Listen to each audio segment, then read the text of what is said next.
Three, two, one. My name is Jake Hutchinson. I'm a veteran of the U.S. Marine Corps, and I've spent the better part of 30 years working in the mountains as a first responder, a search and rescue technician for various organizations and agencies. I want to talk a little bit about PTSD and how I got here and how I became part of Warriors Healing Network and what I want to hopefully do moving forward. For me, PTSD is a long, winding path, and I didn't realize this until months of intensive therapy, but it all started with a series of events in my childhood over a number of years, mostly involving older kids or neighbors or people around me, and my inability to cope with those things and developing some really unhealthy coping mechanisms that ironically would serve me very well later in my life, but led to me compartmentalizing everything. And as I dealt with more death and mayhem and trauma in my life, both as a professional first responder in the mountains and a large number or an inordinate number of close friends killed in accidents, I compartmentalized all those things and just kept stacking them up until eventually that container burst. And for me, I excelled in my career. That ability to compartmentalize allowed me to make really hard decisions and be very present in high stress events. But I wasn't taking care of myself, and the way I managed it was through alcohol. Also, some serious anger management issues that would manifest in various ways, and a lot of failed relationships, mostly because of my inability to communicate what was going on with me and my inability to acknowledge what was going on with me. It all hit rock bottom for me not quite a year ago when a series of close friends died by suicide in a short period of time, and another friend died from COVID. Actually, a Marine buddy died of COVID, and my partner at the time was dealing with her own levels of grief. And one of the things that I've learned in this is my ability to process grief really never developed. And I just put it all away. And so,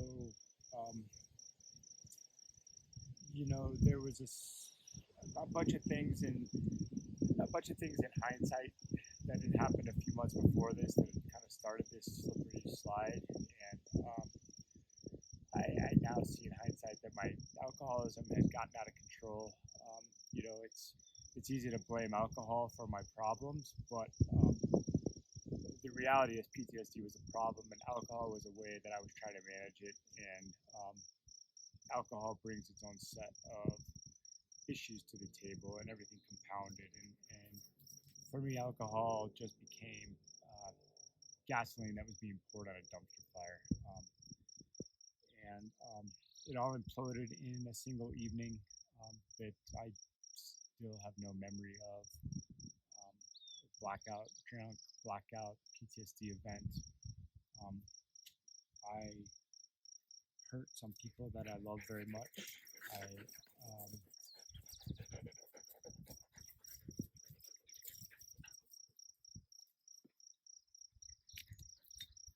I then made a suicide attempt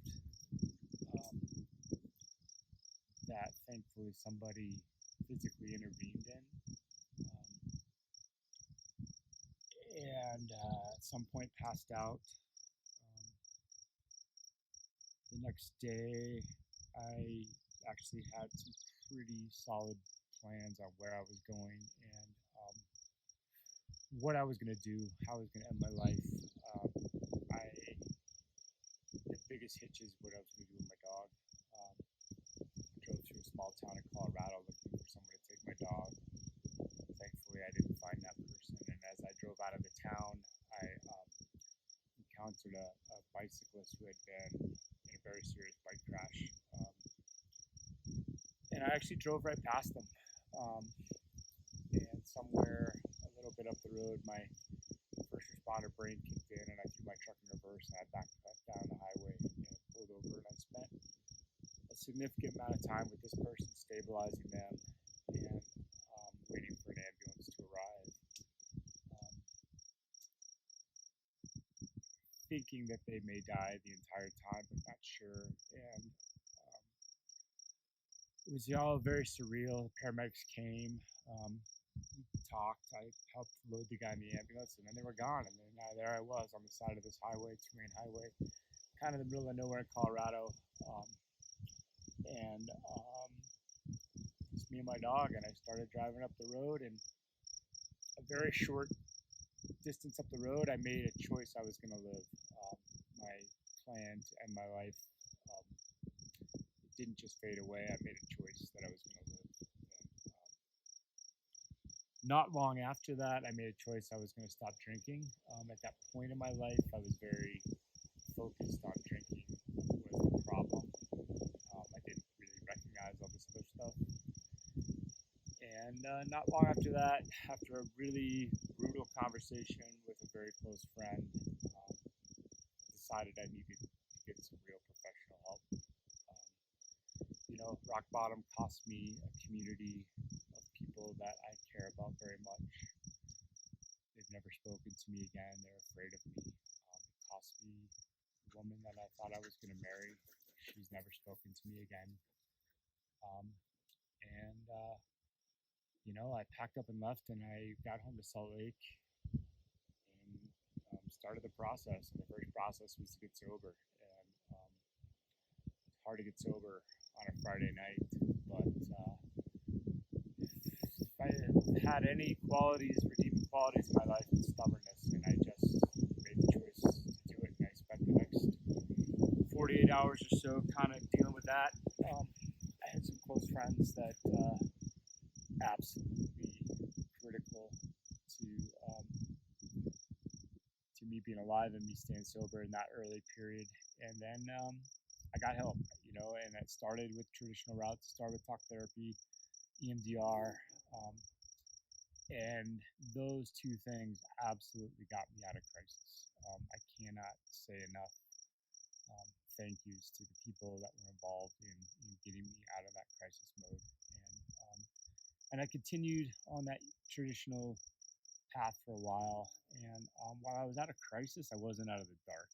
I felt like an incredible weight was on me. I also encountered nightmares and sleeplessness like I'd never seen in my life. And I realized that I had been unknowingly or unwittingly using alcohol to quiet my dreams. And so while I was doing better, I wasn't getting healthy. I was still just crushed by the weight of a lifetime of unresolved traumatic events.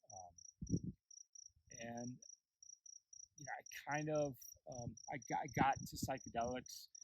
Interestingly enough, Ray and a couple of other friends with no connection to Ray all kind of simultaneously reached out to me at the same time, and I said, "Hey, have you looked at this? Have you checked this out?" And so I did, and I started in a few different ways. I started microdosing psilocybin, and I think that that initial step was very helpful in stabilizing my mood. It took away some of the extreme stuff. I worked with some traditional medicines for nightmares and sleep that didn't have. They helped a little, but the side effects were more undesirable than what was going on. And so I started with ketamine in a clinic in Salt Lake. Took a little while for me to get into that appointment, but that first ketamine session was absolutely life-altering, and it laid out some things for me that I had been been aware of, but I wasn't aware of how how deeply they were impacting my life and what was going on. And so, um, from there, from that first ketamine session, I just like I went full throttle. I found a shadow worker therapist that was just absolutely integral for me, reintegrating all this stuff, and it still is such a valuable part of this. The plant medicines don't fix you; they show you the path, or they give you the recipe, and then you have to do the really hard work.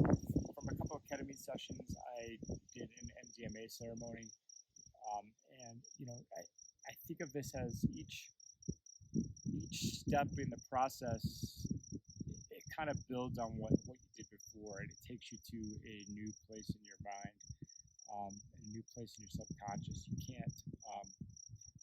can't hold back. I can hold back with a therapist.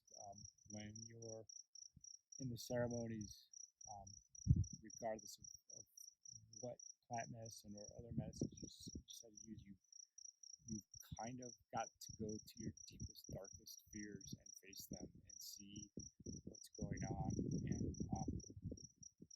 and have them laid out. And I think it's so important to have someone that is well trained or well versed in what you're about to experience. But these processes have been absolutely life changing for me. The human being that I was a year ago or 2 years ago, that I thought was happy and content, and I thought was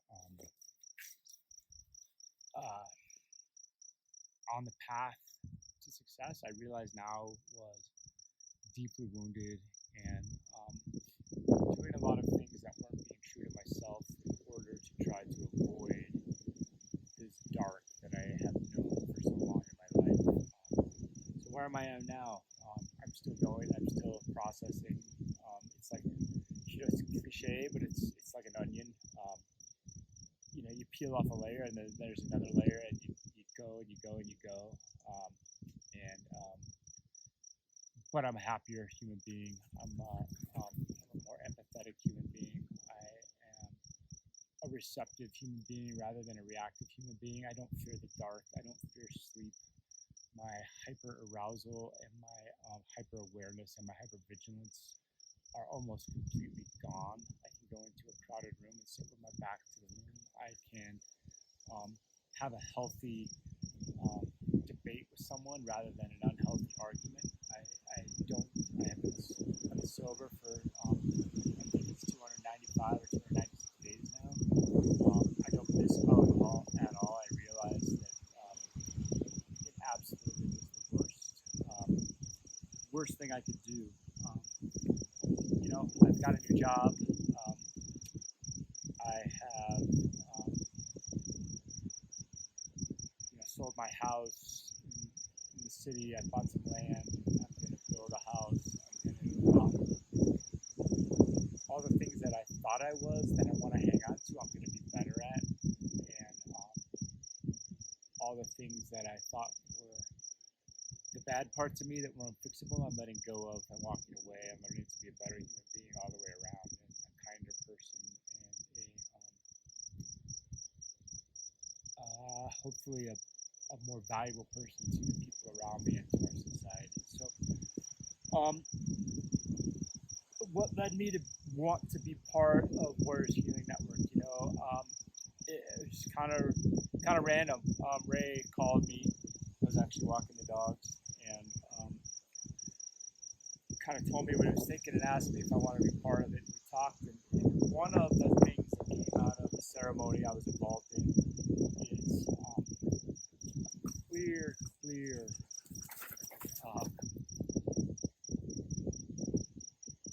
I don't know, vision, but a message that being a healer was going to be part of my path and part of my healing. And it took me a while to realize that the first step of being a healer is I had to be healed. I couldn't go back to old ways and neglect myself, my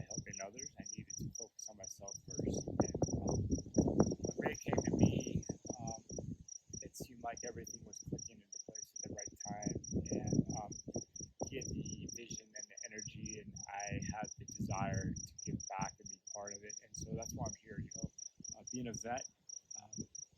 Helping vets out is very important to me. Working in the canine world with police and law enforcement, I know that these guys and gals go through horribly stressful, traumatic events, and I want to be part of helping them and eventually giving back to the first responder community. But really, that's, there was a handful of people that reached out and grabbed a hold of me when I was sinking, and they held my head above water until I learned to swim again. And I want to be able to do that for somebody else. It's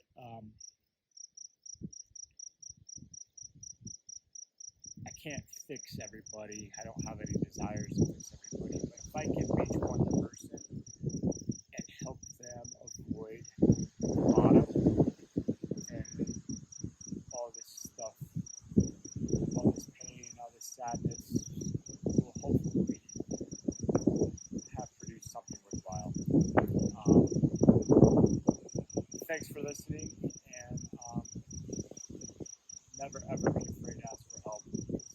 I was afraid to ask for help. I was afraid to get help, and I hurt some people I love, and I almost took my life. And look around, the place is pretty damn amazing, and I'm glad I'm here.